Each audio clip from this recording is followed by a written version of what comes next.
नमस्ते,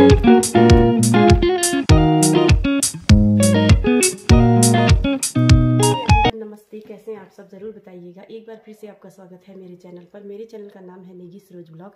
तो मैं एक बार फिर से यहाँ पे बौद्ध मोनेस्ट्री में आई हूँ। छॉस्कोल्डिंग गोन्पा का सेकंड ब्रांच है। अगर आपने फर्स्ट वाला मेरा वीडियो नहीं देखा होगा तो मैं उसका लिंक डिस्क्रिप्शन में लगा दूँगी। तो फ्रेंड्स, यहाँ के बारे में अब हम पूछते हैं यहाँ के लामा जी से। तो चलिए लामा जी, सबसे पहले तो आप अपना शुभ नाम बताइए। मेरा नाम है जी ज्ञान शरण जी। हाँ जी। तो लामा जी, मुझे यहाँ पे ये जो मोनेस्ट्री है इसके बारे में बताइए। इसकी स्थापना कब की गई थी और यहाँ पे जो ये मूर्तियाँ लगी है इसके बारे में हमें थोड़ा सा बताइए। संक्षिप्त में बताता हूँ। इतना ज़्यादा तो मेरे को हिंदी शुद्ध भी नहीं आता है। जितना मेरे को आता है मैं आपको बोल दूँगा। ठीक है जी। हाँ जी, हाँ जी। लामा जी 14वें दलाई लामा जी हैं। तो जो 1959 में चाइना ने मतलब कि तिब्बत के ऊपर कब्जा किया था। उसके बाद दलाई लामा जी अपने जनता के साथ ज़्यादातर यहाँ इंडिया में मतलब कि धर्मशाला में उनको मतलब कि भारत सरकार ने उनको वहाँ पर एक जगह देकर रहने का जगह दिया। धर्मशाला में रहते हैं दलाई लामा जी। बाकी हमारा ये जो छॉस्कोल्डिंग गोन्पा कल परसों आपने ऊपर गए होंगे। हाँ जी। तो ये हमारा सेकंड गोन्पा है, तो उसी का ब्रांच है। आजकल जो मेन पूजा पाठ सब यहीं हो जाता है। तो अभी हमारे को यहाँ पर शिफ्ट होके यानी कि 2 साल हो रहा है। तो अब यहाँ ज़्यादा पूजा पाठ सब यहीं होता है। तो हमारा ऊपर गोन्पा लगभग 1965 को बना था। हाँ जी। उसके बाद ये हमारा गोन्पा एक मंजिला तो हुआ था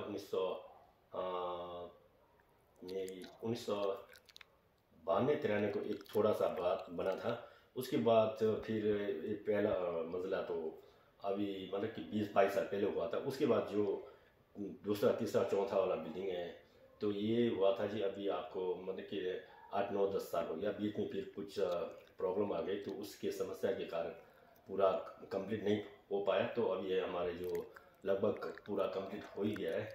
तो ये हमारा गोन्पा को मतलब कि कंप्लीट होके नंतर यहाँ पे 10-12 साल हो रहा है यहाँ पर पूरा कंप्लीट होके। बाकी ये भी हमारा छॉस्कोल्डिंग गोन्पा मतलब जैसे पालदेव सिंह रिमोची के नाम से जाने थे, उन्होंने इसको भी स्थापित किया था जब 1965 को ऊपर किया। उसके बाद फिर यहाँ पर उन्होंने इस जगह लेकर उसका जो एक भूमि पूजा होता है तो उसके बाद ये भी संस्था छॉस्कोल्डिंग के नाम से खोला गया है। मतलब कि बुद्धिज्म में बोला जाए तो डोलमा बोलते हैं। तो ये डोलमा है। डोलमा मतलब कि 21 रूप है उनका। तो डोलमा मतलब कि हमारा बुद्धिज्म में ऐसा माना जाता है कि मतलब कि जल्दी वरदान देने वाली है। जो भी आप पूजा पाठ जो भी करते हैं तो तब भी डोलमा एक ऐसी है कि भाई जिसके पास धन दौलत का एक उनका खूबी है। और जैसा किसी का बच्चा या बेटा कुछ नहीं हो रहा तो सब पैदा नहीं हो रहा तो डोलमा लगाने से मतलब पूजा अर्चन करने से शीघ्र ही वरदान प्राप्त होता है। तो डोलमा आर्य तारा माँ जो बोलते हैं। हाँ जी। हाँ जी। जो उनके हाथ में एक इसको बोलते हैं ना हराल्डी, देखो आप वहाँ पर राइट हैंड में तलवार जैसा है ना। हाँ जी। तो ये बोलते हैं कि भाई इसका प्रतीक ये है कि भाई तलवार का मतलब ऐसा नहीं किसी को काटना कूटना, ये नहीं। जिस प्रकार से कहीं हम रास्ते में जा रहे हो तो वो रास्ते में कहीं कांटेदार हो तो उस कांटेदार को जैसा मतलब कि काट कर रास्ता निकाला जाता है साफ, उसी प्रकार से हमारा जो प्रज्ञा है, हमारा जो प्रज्ञा का एक मतलब कि वरदान सब जल्द से जल्द प्रज्ञा का वृद्धि करने वाली उनको ये बोलते हैं मंजूश्री। ठीक। आर्य मंजूश्री बोलते हैं इनको। जाम्बियांग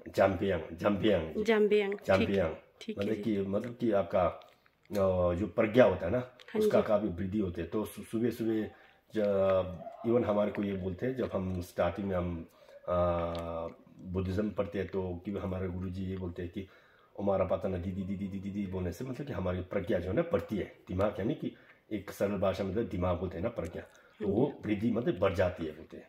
तो उनका एक खूबी ये है, उनको बोलते हैं मंजूश्री। चेंगरेज अवलिकितेश्वर बोलते हैं ना। चेंगरेज का ये है खूबी है कि भाई समस्त पशु प्राणी की दया करुणा की भावना करते हैं। जैसा ओम माने पैदमे हुम 6 अक्षर आपने अब हमारे किन्नौर में तो लगभग सभी जानते हैं, क्योंकि हमारा एक ये बुद्धिज़्म भी हमारा एक संस्कृति है, हमारा कल्चर है। तो जो माने का है, माने का मंत्र मतलब कि फवा चिंगरे से बोलते हैं ना, फवा चिंगरे से बोलते हैं बुद्धिज़्म में, तो हिंदी में बोलते हैं इनको अवलिकितेश्वर है ना। तो ये जो है ना, मतलब कि इनका खूबी ये है कि भाई दया करुणा की भावना, समस्त पशु प्राणी की प्रति, मतलब कि उनका दया करुणा की भावना सबसे ज़्यादा उनके अंदर ये होता है। तो लामा जी, ये जो ओम माने पद्मे ओम बोलते हैं, इसका अर्थ बताएंगे आप मुझे? हाँ जी, जैसा माने बोलते हैं, एक बहुत ही सिंपल मैं आपको बताऊंगा कि भाई जैसा माने का बेनिफिट यानी कि उसका फायदा बोलते हैं ना, फायदा। जो माने जो है ना, सबसे पहले हम अपने घरों में लगाते हैं तो उसमें 6 पंक्ति होता है, जो गाड़ियों में लगाते हैं उसमें 6 अक्षर होता है माने। ओम मा नी पत में हुम, 6 अक्षर का 6 किस्म का योनि, यानी कि हम मरने के बाद इस संसार से लेकर पर अरबूमी बोलते हैं, खोवाने सिर से वर्द बोलते हैं ना। तो हम एक दिन मरने के बाद ये 6 योनि में जन्म लेते हैं। वो 6 योनि में सबसे नरक, प्रेत, पशु, मनुष्य, असुर, देवलोक, ये 6 योनि में जन्म ना मिले तो 6 योनि में जन्म लेने से क्या हमारे को दुख मिल जाता है। तो उस दुख मतलब इस 6 योनि में जन्म ना मिले तो कहाँ जन्म मिला जाए, बोलते हुए कि स्वर्गता की प्राप्त हो। स्वर्गता मीन्स हमारे बुद्धिज्म में सांघिक गुफा बोलते हैं ना, वहाँ जन्म मिला जाए। 6 अक्षर का यानी कि 6 किस्म का योनि, मरने के बाद ये 6 योनि में जन्म मिलना तय है, इसलिए वहाँ 6 योनि में दुख है बोलते भगवान बुद्ध। तो वहाँ पर जन्म ना मिले तभी भगवान चंगेजी का जो है ना अवलिकेश्वर का माने हम मतलब कि जाप करते हैं, क्योंकि उसमें जन्म ना मिले, क्योंकि वहाँ जन्म मिले तो हमारे को दुख ही मिल जाता है। ठीक है जी। तो गुरु रिम्पोचे ये हम मतलब कि हम सभी जानते हैं गुरु रिम्पोचे पद्मा स्वभाव बोलते हैं ना। हाँ जी। तो आपने रिवासर गए होंगे, रिवासर में जो उनका जो मतलब कि स्टोरी वहाँ पर बताया जाता है कि भाई मंडी के राजा के बेटी के साथ उनका शादी हुआ, तब वहाँ जो नीचे एक छोटा सा एक तालाब जैसा नहीं है, लेक। हाँ जी। तो वहाँ पर उनको दंडे के बाद उसके बाद वो जो है ना वो कढ़ाई में उनको कोई बोलते हैं कि वो मतलब तेल में उनको वो जलाने की कोशिश की, तो वहाँ से वो मतलब कि पूरा तालाब बन गया वहाँ। तो वहाँ पर एक गुलाब के फूल के ऊपर मतलब कि वो उत्पन्न हुए गुरु रिम्पोचे। हाँ जी। तो गुरु रिम्पोचे पहले यहाँ पर जगह मेरे को ये शायद पाकिस्तान और इंडिया के बीच में कुछ जगह है, वहाँ पर पैदा हुए थे गुरु रिम्पोचे। तो गुरु रिम्पोचे यहाँ से जब तिब्बत गए तो तिब्बत में मतलब कि हमारा बौद्ध धर्म वगैरह वहाँ पे जो जितने भी जनता थे तिब्बत में, तो वहाँ पर हमारा जो भूत प्रेत वगैरह होते हैं उनको उन्होंने सर्वनाश कर दिया वहाँ पे। उसके बाद यहाँ पर दोबारा फिर इंडिया में आए थे गुरु रिम्पोचे पद्मा स्वभाव। जी, आप मुझे इस कंठी के बारे में बताएंगे, इसको किस तरह से घुमाते हैं, मतलब किस साइड से घुमाते हैं? देखो जी, ये कंठी होता है ठेंगा, मतलब इसमें 108 होता है। हाँ जी। सिर्फ वो आपको इससे है कि एक आपको काउंटिंग करना है, जैसा आप माने लगाए तो ओ माने पद में हूँ एक ऐसा लगाते हैं, तो इसको ऐसा घुमाना, इसमें कोई बुद्धिज्म के उसमें ग्रंथों में लिखा नहीं है कि भाई ऐसा घुमाने से इसमें कुछ ये महत्व नहीं रखता है। अच्छा। मगर ये है कि आपके इसमें जैसा माने लगाएंगे तो 100 जाएगा, तो सर 108 है, कहीं बीच में आपका मिसिंग हो गया तो 8 एक्स्ट्रा होता है। हाँ इसके लिए बाकी इसको ऐसा घुमाओ उधर को घुमाओ, इससे कोई इसका महत्व नहीं है और कहीं लिखा भी नहीं है। सिर्फ आपको ये है कि खुद को पता होना चाहिए कि भाई 100 मेरा जो माने जो है 108 में से 100 हो गया, मतलब तो इसका एक काउंटिंग करने का भी होता है। बाकी हम जैसा किसी को कंठी देते हैं उसको रामनेस करके उसमें मंत्र करके उसका शुद्धि करके फिर उसको देते हैं भाई। उसके बाद उसमें क्या होता है ना, जिलब होते हैं ना, जिलब अधिष्ठान, तो उसमें जिलब आने के बाद जैसा आप डेली एक कंठी आपके पास रखेंगे, माने जाप करो जो भी मंत्र जाप करें, उसके बाद इसमें एक मतलब कि उसमें एक वरदान जैसा उसमें पैदा हो जाता है, जिसके कहीं जैसा हम किसी को लगता है तो भूत प्रेत भी लगता है, तो इवन हम उसके गले में ऐसा रखते तो वो शांत हो जाता है। इसका यही अर्थ है जी। बाकी तोरमा है ना जी, हाँ जी। इसको बोलते हैं लोत्तर तोरमा ना। तोरमा भी अलग अलग पूजा में अलग अलग से बनाया जाता है। हाँ जी। ये है जो ये हमारा लोत्तर बोलते मतलब एक साल में चेंज करते हैं ये। हाँ जी। ये जो तोरमा है, हाँ जी, ये एक साल में चेंज करते हैं, इसको बोलते हैं लोत्तर तोरमा बोलते हैं। तो तोरमा अपने अपने पूजा के हिसाब से अलग अलग तरीका के बनाए जाते हैं जी। अच्छा जी, हाँ जी। ठीक है। रिम्पोचे जी है, जैसे पालने सिंह रिम्पोचे जिसने मतलब कि छोस्कोलिंगोन बा सबसे पहले ये फाउंडर थे, उन्होंने बनाया। तो इनका छोटा सा संक्षेप में बोले तो मतलब कि उन्होंने 22 साल में यहाँ तिब्बत गए थे, यहाँ से पैदल। तो तिब्बत में उन्होंने एक महान बन के आए, जो गैशे बोलते हैं ना, PhD करके आए थे। तो गैशे भी 3-4 किस्म का होता है इसमें। तो जब से सबसे हाईस्ट क्वालिटी वाले गैशे करे थे उन्होंने, मतलब गैशे लावरम्पा, उसमें भी गैशे लावरम्पा में उसमें सबसे मतलब कि प्रथम आए थे, मतलब फर्स्ट आए थे उसमें। तो उसके बाद यहाँ पर आने के बाद फिर हमारा निर्माण किया 1965 को शायद उन्होंने बना दिया। तो हमारे रिमोचे अभी तो परिनिर्वाण को प्राप्त हो गए। उसके बाद रिमोचे का ये कहना था कि भाई मेरे को मतलब कि औतारी नहीं ढूंढना, मैं एक आम उसमें ही रहना चाहता हूँ, मगर मेरे को ढूंढने की जरूरत नहीं है। तो उनका कहना ये था लास्ट में। ठीक है। तो लामा जी ये जो यहाँ पे रखा है इसको क्या बोलते हैं? इसको बोलते हैं जी मंडल बोलते हैं। हाँ जी। लोगों का ये प्रतीक है कि ये मंडल जो है ना, हम सबसे पहले जो है नीचे वाला ये तो हम हाथ से मतलब कि ऐसा करते हैं कि ये मंडल ये है कि भाई हमारे एक पुण्य अर्जित करने के लिए, ये हमारा जो पुण्य अर्जित करते हैं कि भाई उससे कि भाई ये प्रतीक होता है कि ये है कि भाई सुनेरु पर्वत जो होते हैं तो पूरा विश्व में सबसे बड़ा हाईएस्ट वो पर्वत है बोलते। तो एक सुनेरु पर्वत की तरह जब हम इस पर मतलब कि वो पूजा करके मतलब हमारे को पुण्य अर्जित होता है।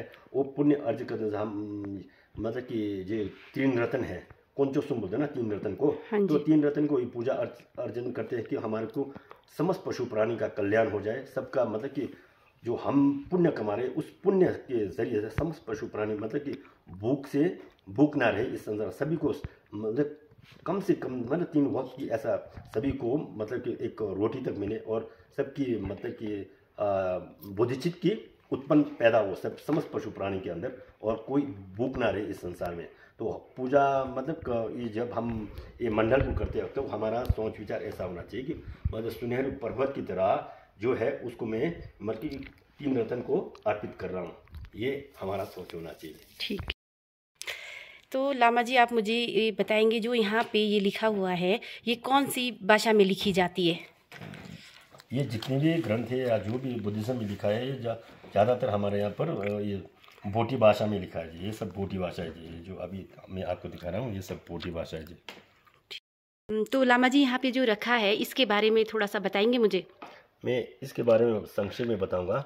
तो हमारे बोटी भाषा में इसको बोलते हैं कि दर्जे, इसको बोलते हैं डिबू। हाँ जी। डिबू दांग दर्जे है ना जी। हाँ जी। तो हिंदी में बोले तो ये आपको बोलते हैं कि ये थप है ना जी, और डिबू को बोलते हैं शेरब, प्रज्ञा और उपाय। हाँ प्रज्ञा उपाय के इसके ही जरिए से हम मतलब कि समस्त पशु प्राणी का कल्याण के साथ खुद भी एक मतलब कि स्वर्गता की प्राप्त करने के लिए ये दोनों के ही उसके साथ लेकर मतलब कि हम स्वर्गता को प्राप्त करते हैं। वो तो हमारे बुद्धिज्म में इसको बोलते हैं थप दक्षिणा। तो लामा जी ये जो आप दिखा रहे हैं ये है क्या वैसे? ये हमारे पूजा में यूज़ किया जाता है, इसको बोलते हैं दुंगछेन बोलते हैं ना इसको जी। हाँ जी। दुंगछेन। हाँ जी। ये दुंगछेन जब हमारा बड़े बड़े पूजा में इसको यूज़ किया जाता है कि ऐसा माने है कि बड़ी बड़ी पूजा में अपने अपने वो हिसाब से जैसे बड़े बड़े दुंगछेन वगैरह है उस टाइम मतलब कि पूजा में मतलब कि इसको यूज़ किया जाता है। इससे भी जब हम पूजा में जब इनको बजाते हैं तो ऐसा माना है कि भाई उससे आपको ज़्यादा ही पुण्य अर्जित हो जाता है। बोलते हैं। और ये जो शंख यहाँ पे रखा है हमारे यहाँ पे किन्नौर में तो जब किसी की डेथ होती है तब बजाया जाता है, तो यहाँ पे मंदिर में क्यों रखा गया है ये? ऐसा है कि जब ये भी हमारा बुद्धिज्म में जब अभी आपको बोला जैसा आप दुंगछेन बोला, अभी ये शंख है जी, ये पूजा में कुछ पूजा ऐसा है कि उसमें पूजा में जैसा आपका ये सब बजाते हैं तो उससे बजाने से क्या होता है कि हमारे को एक पुण्य ज़्यादा अर्जित करते हैं। तो उससे वो पूजा में ही बजाया जाता है कि हमारे किन्नौर में जो जैसा आपने बोला डेथ होते समय तब शंख बजाया जाता है, थोड़ा अशुभ जैसा माना जाता है। तो हमारे यहाँ पर ऐसा नहीं, उसका अशुभ से कुछ लेन देन नहीं है कि ये पूजा में ही तंत्र उसमें पूजा करते समय ये सभी बजाया जाता है। ठीक है।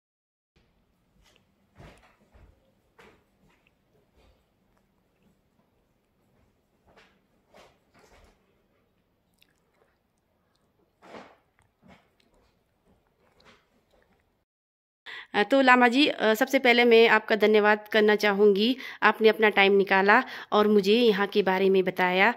तो लामा जी आप कुछ कहना चाहेंगे? मैं सभी से ये अनुरोध करती सरोज को सभी इस वीडियो देखें और ज़्यादा से ज़्यादा लाइक भी करें। और जो हमारे को जितना नॉलेज था तो हमने नेगी सरोज को बता दिया। और सभी से मैं निवेदन करता हूँ कि भी ज़्यादा से ज़्यादा सब्सक्राइब करें इसको। ठीक है जी, धन्यवाद आपका। ठीक है जी, वेलकम जी।